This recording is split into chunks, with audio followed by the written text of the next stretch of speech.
अगर आप स्टूडेंट है और आपने ये वीडियो देखे बिना iPad Air M3 स्टडी के लिए ख़रीद लिया जो कि मेरे हाथ में है, तो इससे ज़्यादा पैसों की बर्बादी आपकी कोई नहीं हो सकती, क्योंकि ये आपके कोई काम का नहीं है। पूरी वीडियो देखना पूरी बात समझने के लिए।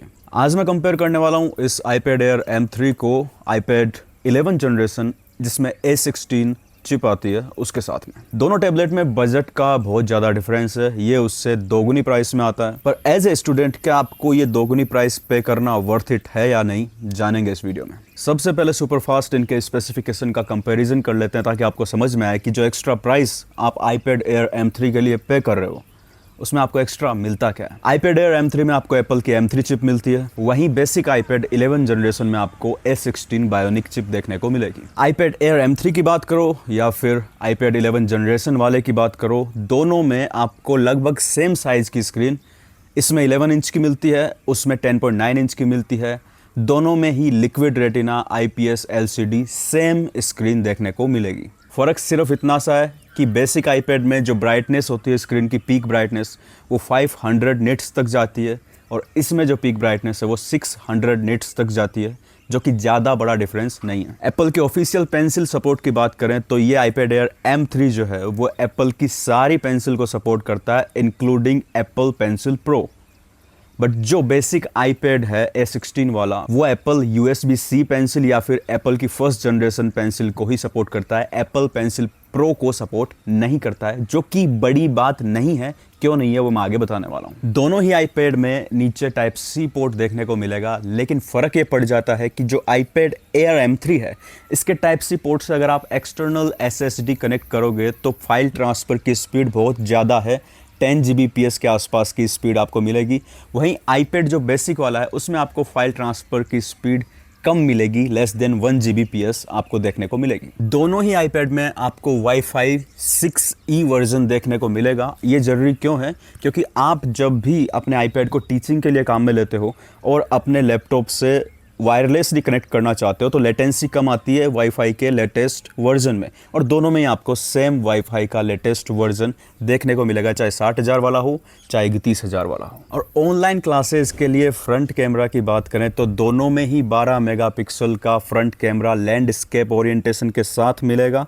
सेम कैमरा है इसमें भी और सस्ते वाले में भी। एक चीज़ जो कि इस iPad Air M3 में मिलती है लेकिन A16 वाले iPad 11 जनरेशन में नहीं मिलती, वो है एप्पल इंटेलिजेंस, जो कि मेरे पर्सनल ओपिनियन से बता रहा हूँ, मुझे कोई ज़्यादा काम की चीज़ लगी नहीं स्टूडेंट्स के लिए। और दूसरी चीज़ जो डिस्प्ले में दोनों में डिफरेंस है वो ये कि इस iPad Air M3 में आपको लेमिनेटेड स्क्रीन मिलेगी और उस A16 वाले 11 जनरेशन iPad में आपको नॉन लेमिनेटेड स्क्रीन मिलेगी। मतलब जो स्क्रीन और स्क्रीन के ऊपर का ग्लास है उसमें इन दोनों के बीच में थोड़ा सा गैप होगा, इसमें वो गैप नहीं है।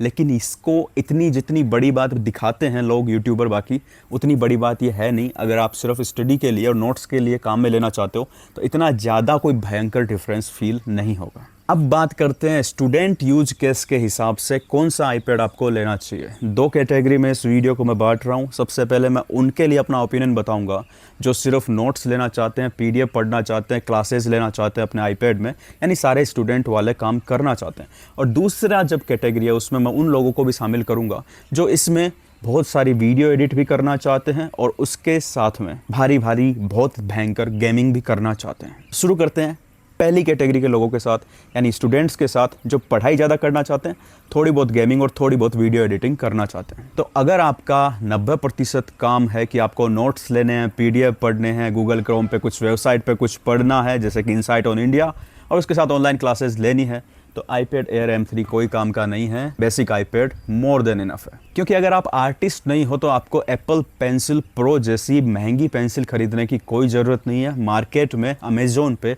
आपको बहुत सारी पेंसिल्स मिल जाएगी 1000 रुपये से लेकर 1500 के बीच में, जो कि iPad के साथ बहुत बढ़िया काम करती है। नोट लेने में एकदम एप्पल पेंसिल वाला ही फील देती है, सिर्फ 1500 रुपये में। जैसे जैम जैक हो गई और भी कई कंपनियाँ हैं, लिंक दे दूंगा मैं डिस्क्रिप्शन में, तो आप वो पेंसिल लेके आराम से लिख सकते हो। तो एप्पल पेंसिल प्रो को बेसिक iPad सपोर्ट नहीं करता, उससे कोई फर्क नहीं पड़ता। तो यहाँ पे स्टूडेंट्स के लिए ये एप्पल iPad M3 क्यों सेंस नहीं बनाता है बल्कि वो बेसिक वाला iPad सेंस बनाता है, उसके पीछे कारण ये है कि दोनों में सेम डिस्प्ले है। उसकी ब्राइटनेस 600 निट्स तक जाती है, इसकी 500 निट्स तक जाती है, तो उससे कोई फ़र्क नहीं पड़ता क्योंकि 100 निट्स ज़्यादा नोटिसेबल नहीं होगी। अधिकतर लोग अपने आईपैड को इंडोर यूज़ लेते हैं, कोई भी प्रॉब्लम उसमें नहीं आएगी। दोनों की स्क्रीन साइज़ भी लगभग सेम है। इसकी M3 वाले की 11 इंच है, उसकी 10.9 इंच है। 0.1 इंच में कोई भी फ़र्क नहीं पड़ने वाला है। दोनों की बैटरी और कैमरा की बात करें तो वो भी सेम है। दोनों ही 10 घंटे तक का बैटरी बैकअप देंगे। कैमरा 12 मेगापिक्सल का है, लैंडस्केप ओरिएंटेशन में है, तो वो भी एकदम सेम है। लेकिन बजट में दोनों आईपैड के बहुत डिफरेंस है। ये वाला आईपैड एयर M3 आपको 55,000 से लेकर 58,000 रुपये के बीच में पड़ेगा, और वहीं बेसिक 11 जनरेशन आईपैड आपको 28,000 से लेकर 32,000 रुपये के बीच में ऑफर लगा के आराम से मिल जाएगा। तो जितने ज़्यादा पैसे आप इसके लिए दोगे उतना ज़्यादा आउटपुट आपको बिल्कुल भी नहीं मिलने वाला है। आईपैड एयर M3 में आपको पढ़ाई के लिए जो ज़्यादा चीज़ें मिलेगी उनमें क्या मिलेगा, एक तो आपको यहाँ पे लेमिनेटेड स्क्रीन मिलेगी, यानी वो गैप बीच में नहीं होगा, जो मुझे नहीं लगता आपको 30,000 रुपये एक्स्ट्रा उस फालतू चीज़ के लिए काटने चाहिए।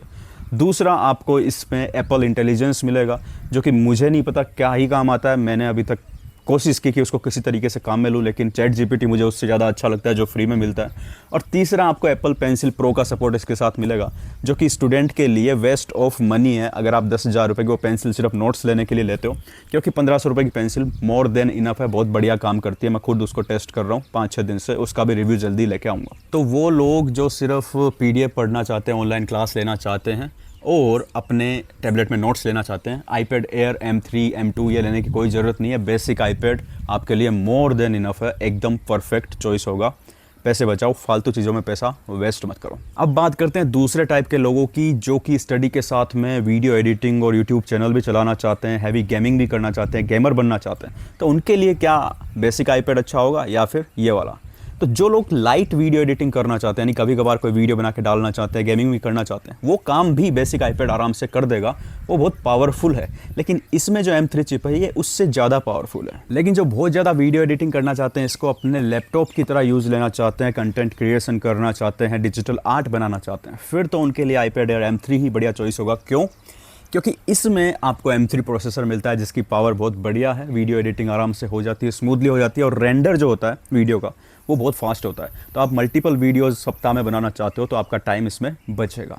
दूसरी चीज़ जो इसमें अच्छी है वो ये कि जो इसमें टाइप C USB दी हुई है, इसकी स्पीड बहुत फास्ट है, तो आप एक्सटर्नल SSD कनेक्ट कर सकते हो। बेसिक आईपैड आप लोगे तो 128 GB आपको इसमें स्टोरेज मिलेगी, उसके साथ एक्सटर्नल SSD कनेक्ट करके आप अपना डेटा ट्रांसफ़र कर सकते हो। 10 Gbps तक की हाई स्पीड मिलेगी, तो आप लैपटॉप की तरह ही इसमें बहुत सारा डेटा भी रख सकते हो एक्सटर्नल SSD के साथ में।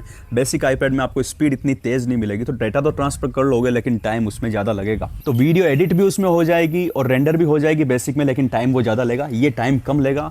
आपके जो एक्स्ट्रा 30,000 रुपये वो आपका कुछ टाइम ही बचाएंगे और ज़्यादा कुछ भी नहीं बचाएंगे।